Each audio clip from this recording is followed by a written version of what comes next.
Damlai ni khôi Leng Jesu Simdan kathep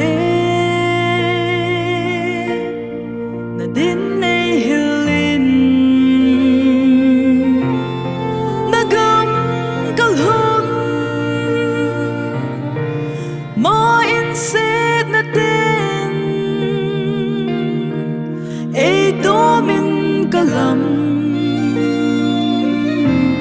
vai den jitai Lhasam teho hatna Keiman jong KAHIN BEL Pakai na cross limnoi ane chol kalhun lengvai choldam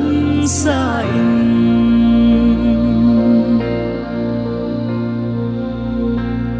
Lungdong lung lengvai kaum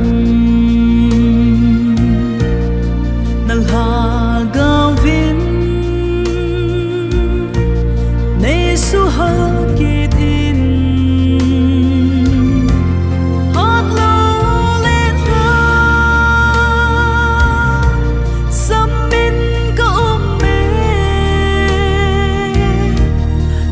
lhamon hatsah Lhasam teho hatna Keiman jong KAHIN BEL Pakai na cross limnoi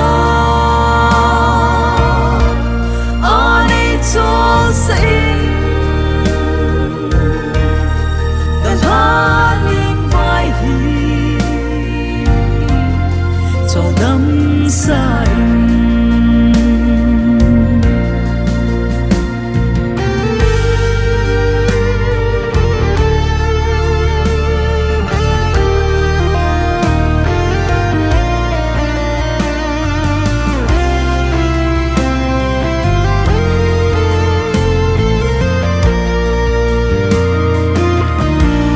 Leiset hoina pa sông lê cây din vai lút bên Jesu Damlai lâu pi lên ốp xa na ho cả nung sum tai kiến Jesu Lhasam teho hatna Keiman jong